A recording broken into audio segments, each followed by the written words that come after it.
Assalamu alaikum and welcome to Global Issues on Al Hikmah TV 24/7 online. Once more, it is indeed a pleasure to have with us in Al Hikmah office Sister Halima Gibson. Welcome to the show, Sister. Alhamdulillah. Pleasure to be back. To let our guests know, Sister Halima, a very well-educated sister, I must say, in the spiritual field, and that is so interesting in today's time. Sister Halima has 25 years of experience with a massage license. She has a lot of experience in spirituality and spiritual healing. She has been around with a lot of people in all different walks of life. She comes from New Jersey, am I correct? Mm-hmm. And presently resides in Florida. So stay tuned. We're going to hear a lot from Sister Halima Gibson. She was on our show previously, and we requested her to come back on global issues so we can talk a little bit about spiritual healing, natural healing. And we thought that this is indeed a global issue. It's an issue that is very much realistic in today's time. So stay tuned to hear what Sister Gibson has to tell us. So once more, welcome to the show, Sister. Alhamdulillah. Nice to be Beautiful. back. Good. So we spoke about your coming into Islam, your motivation into coming into Islam, and speaking about your background and what motivated you to come into Islam, etc. We ended up talking about your Sufism experience, your spiritual healing, and natural healing experience, teachings, and learnings. So what do you have to share with us and our audience, who are very worldwide, very international audience, very interfaith? What would you like to tell our audience specifically to do with maybe spiritual healing? Well, first of all, it's an honor to be back with you, Yes. Shaikh Shafayat. Basically, what I would share, one of the most important things about healing is connection with God. Divine power, spirit, Allah, Hashem, Adonai, our creator, whatever it is that feels right for their hearts. And that is really the biggest thing, is about being able to be connected to something bigger than yourself. And to be able to, the difference that I was taught in Sufism was the difference between a temporary healing and a more permanent healing is working with the issues of your heart, working with the wounds and the places where we thought that we were separate from God, and working with that, and from that place being able to go deeper into where that really came from. And most of the time, a lot has happened either from our lineages, and one of the beautiful things is that what we were taught was that when you work with healing, you're not only doing healing for yourself, but you're also working with 7 generations forward and 7 generations back. So when you do your work, you do your healing work, you're making a difference for your generation and past generations. So do you do spiritual healing with non-Muslims also? Yes, I do. Yes, I do. Muslims and non-Muslims? Yes, yes. You know, you work with people to where they're at. That's one of the things that I learned, is that you don't give meat to babies. Okay. So you like kind that. of work with people, you meet them where I they're like that. at. You do not give meat No. to babies. You can try, but I they'll like choke. that. Yes. You know? Because they are not yet ready Right. to chew meat. Right, They don't even have the teeth to chew Right. the meat. right, right. Good. So one of the beautiful things that subhanahu wa ta'ala has gifted me and blessed me with is after I traveled in my many years, 5+ years in the healing school and working with the students, etc., actually got the guidance to pursue also Chinese medicine. So that has been very helpful, and my guide has, worked with, he's got books, beautiful books on healing and all kinds of methods from the Ayurvedic, from the Chinese. I mean, everybody was doing these things, the Japanese, the Middle East, everybody was doing these things at the same time. So it's kind of hard to say who started what. Everyone was doing these different things, and because of trading and traveling, they've learned each other's methods. So together with spiritual healing, we have some natural foods, fruits, vegetables, etc. that are being used. Could you share an example with a non-Muslim patient that come to you? Okay. With one, for example, some special problem and how you go about doing it. Okay, or well, what you basically, did. basically what I do, and I was actually taught this from the Chinese perspective, is to sit down with somebody and to really, so in Chinese medicine, they talk about the situation between the mother and the father is really key. So from the moment of conception, when the egg meets the sperm, that actually has something to do with your predisposition. It doesn't mean that you have to adopt it, and if you have a predisposition, so we get into conversations about, is there cancer in the family, is there diabetes, or what, like to call them instead of diseases, what's the word? Opportunities or challenges. Scary labels. That's what I had. Somebody had taught me about that scary labels, because they don't have to be a death sentence. Right. So anyway, so you get this, so you get an idea of where they came from, and we also talk about, we get into their relationship. We get into a little bit of the psychology and, who's who in the family and what the pecking order is and things like that. So you get an idea. But most importantly, I ask them to sit with what is it that they really want for themselves? What do they want to receive from this session? What do they really want most in their heart? They may say that they want to, get a really great job, but what they really want is a beloved, is a relationship. Right. So I help them to the degree of what their heart is really crying for and needing. Interesting. But do they have a problem with you being Muslim and dealing on this spiritual healing? Actually, I really have not been very fortunate.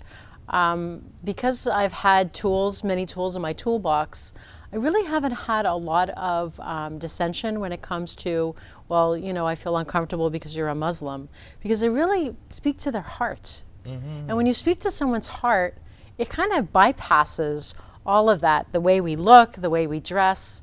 And I really am committed to them having a breakthrough just in being in that session, if it's possible. Yeah.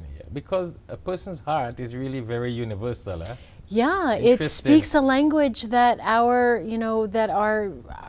English, our whatever language just doesn't translate. It's something you feel. It's the brain that starts limiting all the different boundaries. Well, no, well here, well there. Yes. It's I mean, it's like the balance. Yes, exactly. They talk about your mind being in your belly. In Chinese medicine, they talk about here's your spirit, and here is your mind with all the emotions where most of the organs are, and then from your belly down is the physical. So if the spirit and the physical were left alone, the mind did its own thing, we'd be very, very happy. It's the mind that gets in the way sometimes. It makes us crazy. Yes. And it doesn't have to be that way.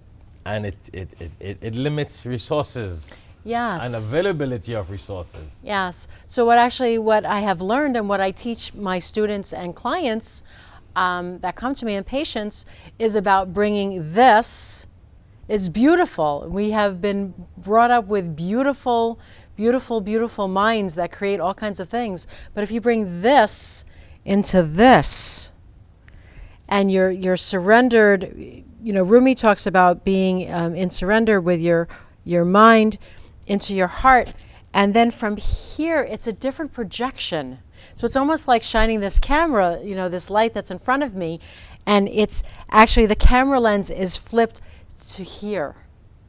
So the whole vantage point is from this place, and the world takes on a different view. It's almost like taking off, the rose-colored glasses, and then taking them off and being able to see the world for the first time.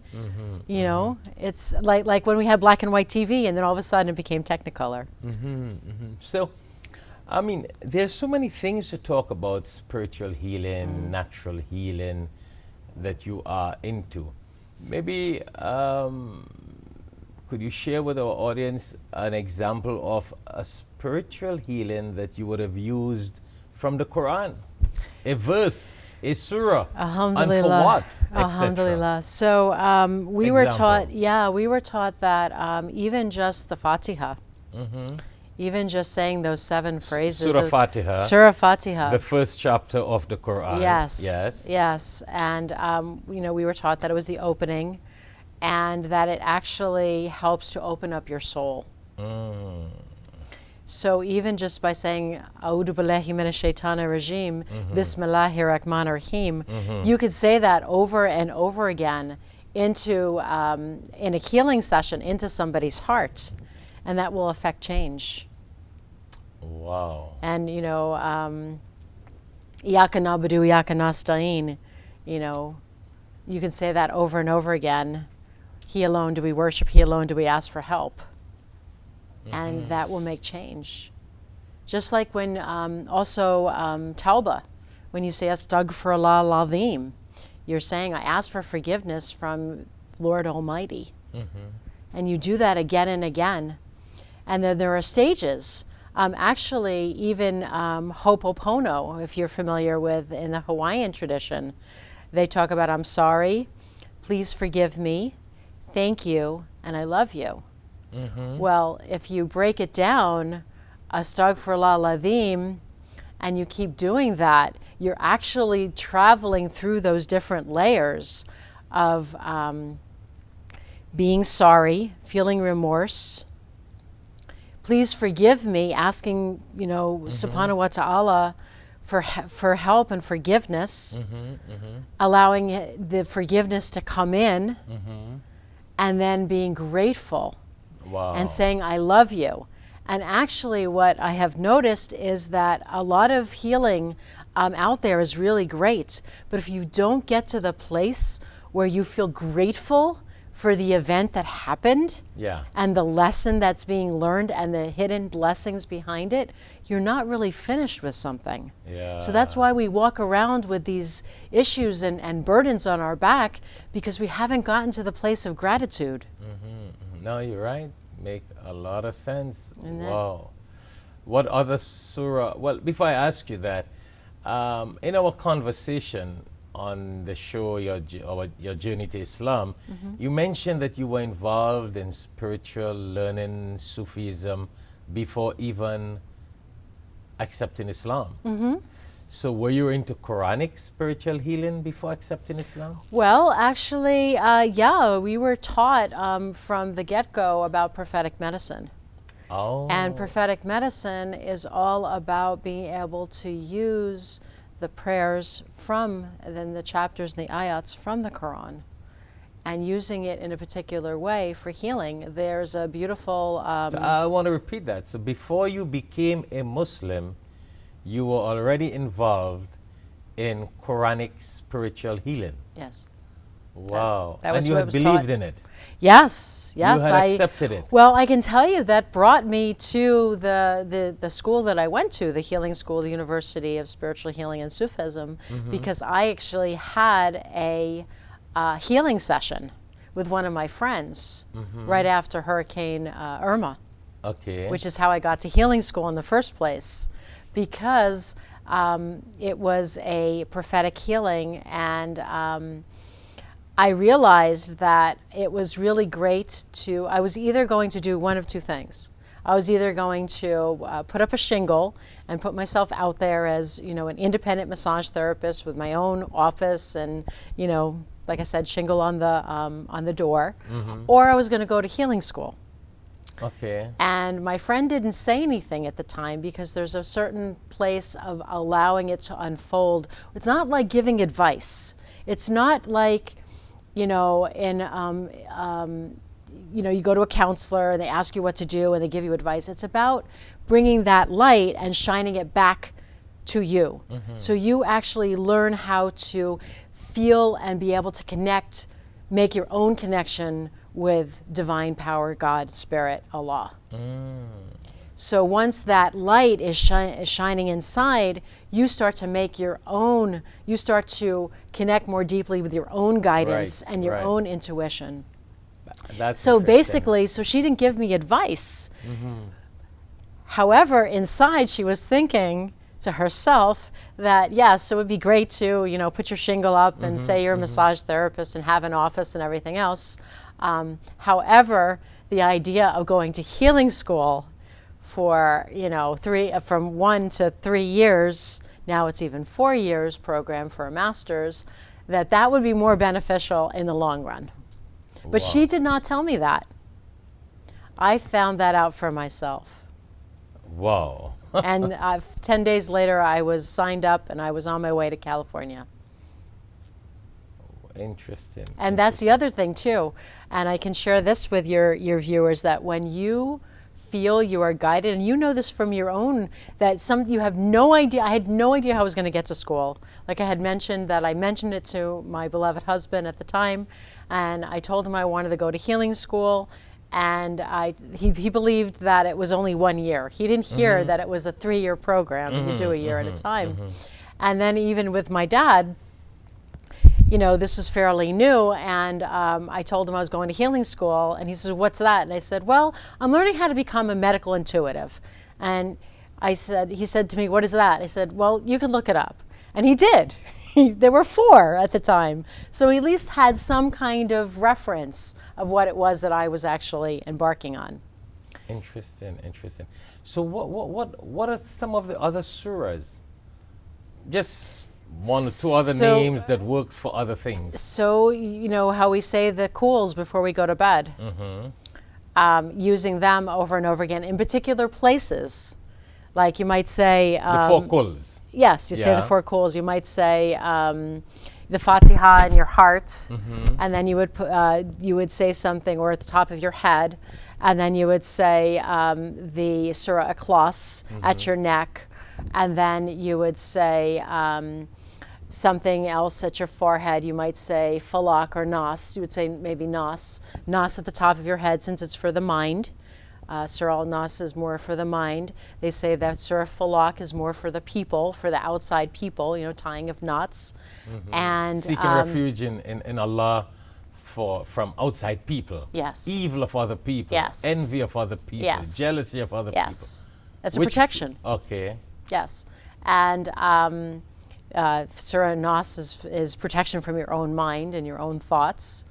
And also Ayat al-Kursi is very, very good. It's one of my favorites, actually, for grounding.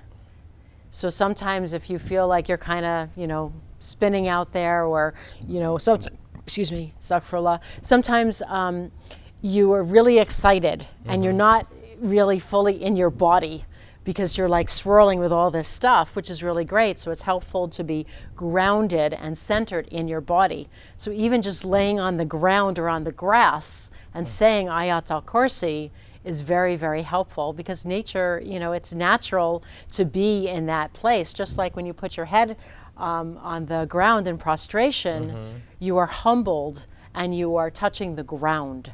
So you recommend these surahs to people for certain sort of problems and issues that they have. So Issues a person and is just illnesses. losing it, cannot get hold of themselves, a little beyond normal. Ayatul Kursi keeps them down. Yes, yes, as well as Yeah, A'udhu puts billahi them minash back on shaitani track. rajim. A'udhu billahi minash shaitani rajim. Yes. Interesting. But you know what? I'd like to talk to you about what went on in this course at the University of Spiritual Healing? You spoke about Quranic healings, natural healing. What you guys did at the university? What were some of the things that you were taught at the university? So when we come back, we got to go on a short break. Already we have been there talking for over 25 minutes. Oh yes, time just goes. Ready? Yeah, because it's so interesting, and I'm Yeah, sure that I our love it. viewers out there are fascinated with this because everybody out there got these problems. Yeah. Hence, we have this show on global issues. It's a global issue. People got spiritual problems, they got mental problems, they got physical problems, all sort of problems, social Heart problems. issues, heart problems. So, the bottom line is we are flooded with all these sort of different medications out there, which are necessary, of course. They had their place. And they have their place. I like that. But I think people got to understand the spiritual healing, Yeah. the natural foods that God has designed for us. Yes. Yes. Allah is our Khalik, Yes. Allah is our creator, Yes. and Allah has designed the best form of Yes. cure for human beings. Yes. And definitely, before these sort of mechanical medications, and I want to use the word mechanical, even though it's medical. Yeah, I know. And the funny thing is, they come from a plant base. Yeah, that's Once why I upon a call it time. mechanical. It's all machinery. It's Yeah. all mechanical. Well, it's there. It does it fulfills its purpose. I don't want our medical doctors out there, our nurses listening and criticizing. I'm saying it Right. serves its purpose. Right.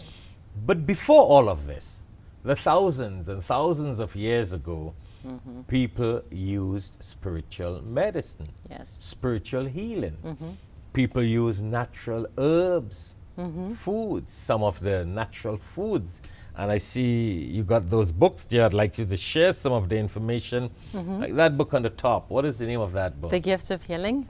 The Gift of Healing. Yeah, this is a beautiful book by my guide. It's one of the last books by Sidi Al Muhammad Al Jamal Al Rafai. So this tells you of some of the Quranic chapters that you can use for spiritual Yes. healing. Yes, as well as some of the foods And that some are of the helpful. foods, because I see a honeybee there on the cover. Oh yes, honey As- is amazing. Excellent. Some of the different kind of fruits and foods and vegetables that you can use Yep. for different sicknesses and Yep. problems.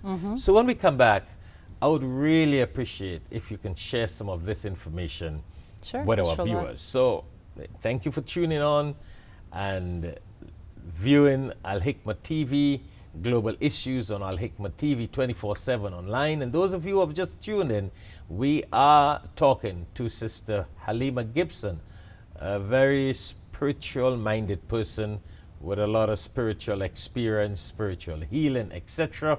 And that's her profession. That's what she is all into. So when we come back after the short break, we'll continue on this discussion, inshallah. Assalamu alaikum. Allah gives hikmah, wisdom, to whomsoever He wills. And whomsoever is given wisdom is certainly given a lot of good. Only the people of understanding will benefit from the reminder.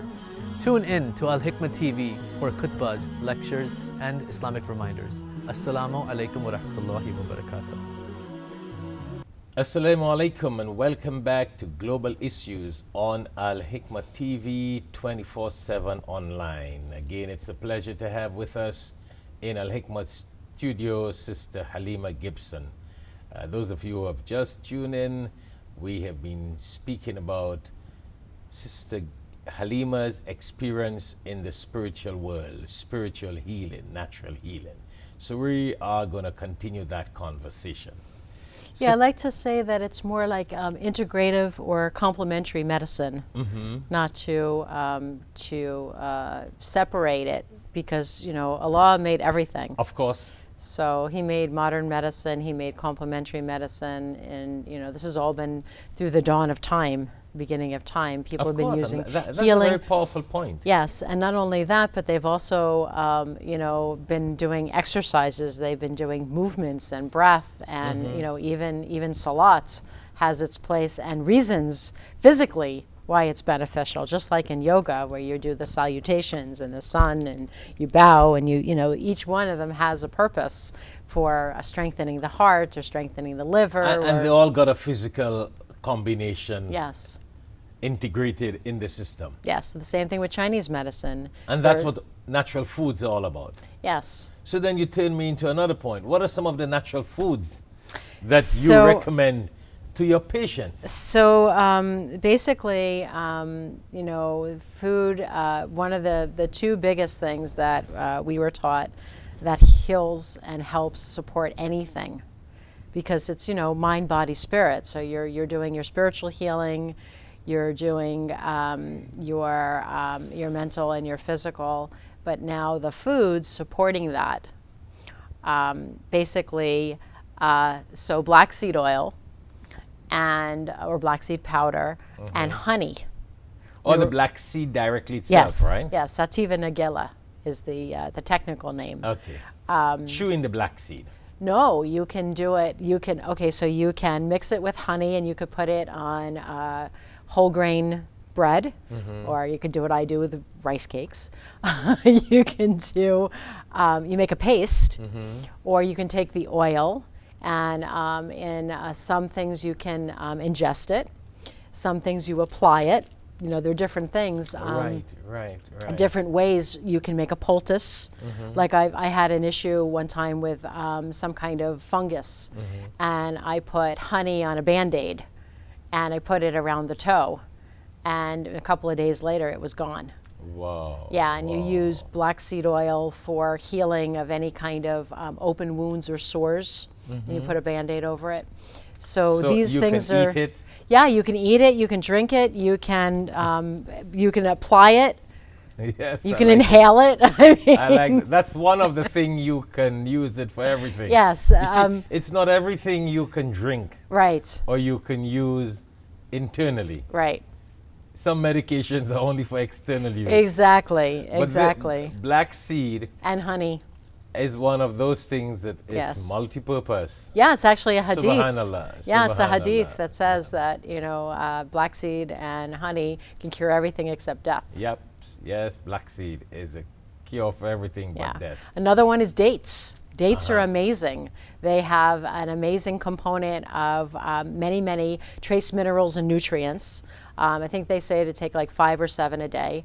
And they are a great whole food, as well as they're very nurturing and nourishing during pregnancy, before, during, and after. And also for an energy, you know, pick-me-up is very helpful. I was taught that goat milk is very helpful, goat kefir, for cancer. So these are some of the foods that you recommend to your Yeah. patients. Yeah, Okay. yeah, Goat milk. yes. Fibroids. Is goat milk easily available here in Yeah, America? actually, it's much easier. And not only that, but goat yogurt is also popular. You can get it at Trader Joe's, Are you among kidding? other things. What is it good for? Well, Cancer, you said? Prevention? yes. Actually, one of the things that when my husband was sick, he has passed just about a year ago. May God forgive his sins, and may he have his place in Jannah, make his grave spacious. We did all kinds of alternative things along with modern medicine, with chemo, and unfortunately he has passed.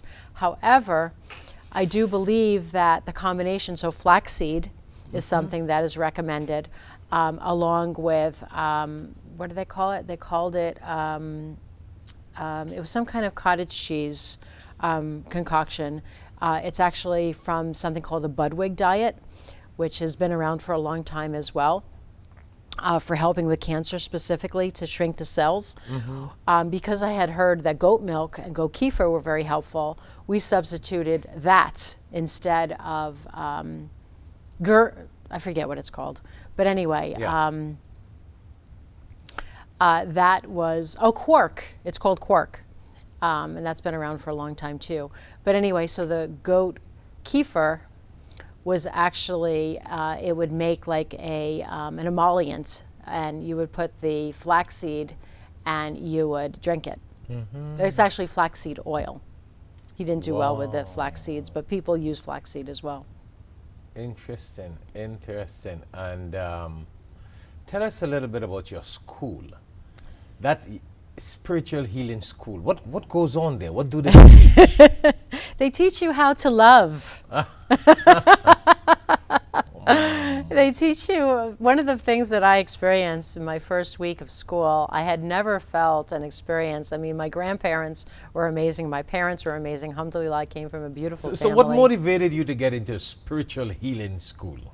Well, as I had shared with you prior, basically it was a traveling from the physical, actually, with the massage, opening up a world of energy, and that there's something beyond this table, you know, that there's something above and below. And actually, you're limited if you just work with the table. But if you work above it, and you work below it, and you work underneath it, and you work around it, then there's a lot more opportunity for healing for the physical, mental, and energetic levels, and the soul level. And that's what I was talking about before with, you know, actually getting your lessons. Why, what is God making? Not why is this happening? A lot of people are, why me? Why is this happening? Oh, why me? This Yeah. isn't fair. If you get to what is he making out of it, that shifts the whole perspective. And in healing school, that was what I had shared with you about working with the wounds of the heart. It's about the lessons and the opportunities and what God is making out of this situation. And we were taught that it is not just what's in front of you, and that we don't know. You know, we're not always privy to that information. That is for God, and for it to be unveiled when the timing is right. So they get you into this spiritual consciousness. About love. It's all about love. It's about being able to give and receive love. And that is what's missing. I believe that if So people... you get that love for God. Yes. That spiritual Yes. love for God. Yes. And then when you love God and you love your connection and you feel your connection, you love everything. You love the plants and the trees, and you start to hear. You know, Rumi talks about, you know, hearing, and so does my guide, that, you know, to be the hands of Allah, to be the feet of Allah, to be the arms, and to be able to hear Allah whispering in the wind, the trees, the birds, they're singing Because Allah. spiritually, God loves us all. Yes. It is we who have disconnected. Yes. So what we're really doing, we're connecting back to God. Yes. The love that He gives to us, Yes. we have turned away. Yes. So we connect in that. Yes. And we connect to His love that He has always have Yes. and always had for us, and He has for us. Yes. That love now, when it gets into us, we see everything out of love. Yes, from that Oh. vantage point that I had shared. So it's like the heart. You have your heart here, and it turns. Qalb is heart in Arabic, and it turns either towards God or away from God. And when you recognize that you're turning away and you're feeling separate, you feel pain, you feel suffering. I believe that we're really not meant to suffer. That is man's creation. When you lose love, Yes. you feel a sense of suffering. Yes, because you But you feel don't even know it's disconnected. because of the love that you have lost. Yes. Sometimes that's true. You know, once I was given a sermon, and I mentioned to them about the love Bluetooth. You know, in your car, you got Bluetooth. Yes. And when you turn on the Bluetooth, Yes. and you turn on the Bluetooth in your car, you're able to connect to other devices that Yes. are available around Yes. you. And if the Bluetooth isn't working, you're SOL, right? Right.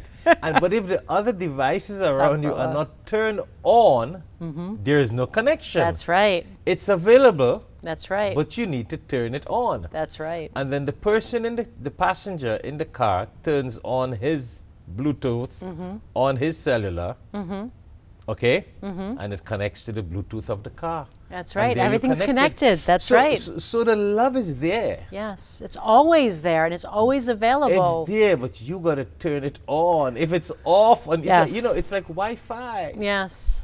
If it's off on your phone, Yes. even though it's around in the hotel, Yes. in the building, Yes. around you, Yes. it's available. Always. That's like God's, I mean, it's Always. no way to God's love, but it's an example. Yes. God's love is there. You got to turn it on in your device. And the device is inside of us. Yes, and it is in the other thing too. It's in the asking that we receive, right? Even Jesus said that. That may peace and blessings be upon him. Amen. That we don't ask. We make assumptions. We act like we know, and that's making shirk. That's actually turning away from God. That's actually acting self-righteous and acting as we know, like Iblis. You know, and then the shaitan gets in there, and he wreaks havoc in that. That's his field ground. That's his play area. That's his place of vulnerability in us that catches us. Interesting. That turns us away. Yes. So, in this University of Spiritual Healing, you were first taught Love. love. That spiritual love for God. And then that love comes physically Yes. into your connection with other people. Yes. What are some of the other things they taught you all in the Well, they Spiritual taught us. Healing University? Yeah. So. I know some people are probably wondering, where is this university, right? So are we going to tell them where is this? Well, Or- actually, it is the main mother center is in Pope Valley, which is called the Land, which is a very, very special holy place. in the in Holy Cali- Land. It's no, 45 miles north of Napa. However, the school is being held in a hotel. In Okay. right now, it is being held in Florida. Good. But the origin of this spiritual healing came from Jerusalem.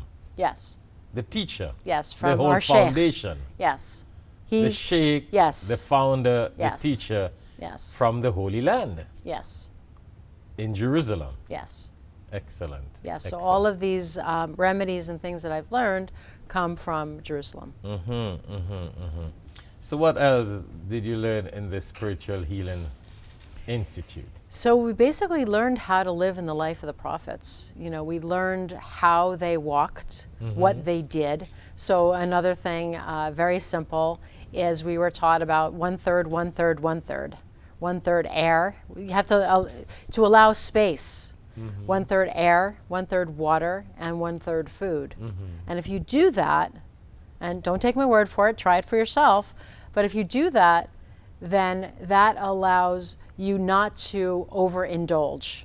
Because that's another method of that sneaky whisperer getting into our bellies. It's a very big area, an arena for separation, is when we overstuff ourselves. So if you It's a way of balance- distraction. If you balance your diet, what we're saying here, spiritually, if you balance your diet physically, now this is interesting. If you balance your diet physically by having 1/3 air, 1/3 water, 1/3 food, solid, it helps to balance your mind. Right, is that what we're saying? Yeah, it balance balances- your thinking and make you yeah. a balanced It creates person. harmony. Yeah. It creates harmony. In Chinese medicine, you talk about having because your all of intake the... is balanced. Yes, So therefore your output will be balanced. yes. And the air gives you time to, you know, in the same way with your food, how you say Bismillah ar-Rahman ar-Rahim before you eat, before you do anything, to be able to set yourself up into that place of connection and being able to receive whatever subhanahu wa ta'ala is because giving. if you put only food in your stomach and you overeat, you're going to get sloppy Yeah. and sleepy. Right, right, right. And those are some of the blameworthy qualities. You know, Of talk about the course. praiseworthy and the blameworthy qualities, and being lazy and Then your brain won't think yeah, you get foggy. as it's supposed to think. That's one of the benefit of fasting. Yes, Now when you fast, you're able to think. that's a spiritual practice in itself. Yeah, you're able to meditate. Yes. You're able to ponder. Yes. Your brain is alert. Yes, the Prophet talks about fasting the night of Monday, which is Sunday night, and the night of Thursday, Friday, which is Thursday night. Yeah, and you just sleep based on what is necessary for you. You know, that's interesting. When you're fasting, you sleep, but that sleep is just what is necessary for the body. Exactly. Now, there may be some people that sleep a lot Yes. when they fast, but do you know what? It's the whole, if you are hungry and you are fasting and you sleep, what I have noticed in my little experience, your sleep will be sleep, but it's not as strong as a sleep on a full stomach. It's like your body is sleeping, but your mind is alert. Yeah. That's interesting. Yeah, well, you know, the more that you pray, the more you meditate, you know, it's said the less you need sleep. The And body also, sleeps. the intermittent fasting, I mean, is becoming popular. It's been done for centuries. Yeah. We've been doing it forever. Yeah. So you were saying that that's one of the things that you were taught in the university. Your intake, air, 1/3 water, 1/3 food. Interesting, and it helps you in your spiritual and physical balance. Yes, and by doing prayers and practices, taking your mind off of everyday things, it allows more space for that connection to deepen. Listen, time just goes, you know. This spiritual healing, as we mentioned, and you were telling me before the show, you do a lot of lectures on Sufism.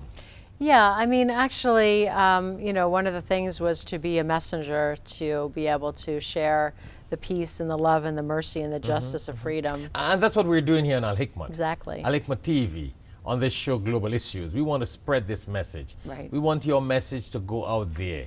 It's a message of humanity. It's a necessity in nowadays time. Yes. So people can call Al Hikmat office to contact you if they want you to do a lecture on spiritual healing and on Sufism, etc. Yeah, because I see it as a bridge. I feel that it is a place of connection that goes beyond you know, when you speak to that heart, it's really pretty simple. When you speak to that heart and that connection that came beyond name and form, our soul and our spirit, when you speak to that place, it knows no gender or color. So when you share about the message of the prophets, may peace and blessings be upon them all, they each came for their own time and their own purpose. And if we follow the, which is what I learned in school basically, was to be able to follow what each one carried and learn lessons from them and be able to take that into our modern everyday lives. Of course, you know, to live like as if, you know, to the best of our ability. Right. And asking subhanahu wa ta'ala for help along the way. Interesting. So we got about a minute or two again to wind up. You know, we've gone another 20 minutes talking here after the short break. Anything else you would like to share in a couple of seconds to our viewers worldwide on something spiritual, something from the healing of natural foods from the books, so whatever you'd like to share in a couple of seconds. So in your closing remarks, what would you like to tell our audience about spiritual healing and natural foods? Basically, I would say that it is really all about balance in life. Connecting the heart, the mind, the body, the soul, and the spirit. And when you have that connection to higher power spirit, everything else falls in line. Your relationship with your beloved, your relationship with your children, your relationship to your community, your relationship with nature, everything else, and your relationship with plants and animals. Wow. That it's a chain, and it all follows down. And if you just start with deepening that connection, everything else falls into place. And that's what I'm here for. To whatever degree people allow it in, to make a difference in their lives. That's actually, that's all I do. And the bottom line is the spiritual connection with God helps you to have that balance in life. Everything, yes. If a person tries to develop that balance in life without the spiritual connection to God, then they're you cannot off. get it. They're off. Their meter is... You're totally off because Yes. you are saying that you are setting this balance. and the balance really is from God. Right. And when you connect to You, God, right. when you connect to God, His spiritual guidance to you helps you to know how to balance. Yes. Otherwise, you won't know how to balance. You will think that you're balancing properly. Exactly. But who understands what is the right balance? Only God. That's right. That's interesting. So thank you very much for the beautiful comments, the beautiful teachings, the beautiful remarks. And again, it's a pleasure to have had with us in Al Hikmat studio Sister Halima Gibson, a sister who is very much into Sufism, spiritual healing, natural foods. Those of you who would like to connect with her and get in contact with her, feel free to call us at Al Hikmat office. You just got to Google Al Hikmat, look at the ads, get the numbers, and contact Al Hikmat office, and we'll put you on to Sister Halima Gibson. She'll be willing to talk to you. And Yeah, I offer a free consultation to find out what it is that I can do to support them. Excellent. In their And journey. she offers a free consultation, conversation on the phone, whatever, in person, so that she can know how she can go about working Supporting with their you connection with and Allah. supporting your connection and your need. So once more, thank you very much for viewing Global Issues on Al Hikmat TV, and it was a pleasure to have with us in Al Hikmat studio Sister Halima Gibson. Thank you again, sister. My And thank pleasure, you all for alhamdulillah. viewing. Assalamu alaikum wa rahmatullahi wa barakatuh.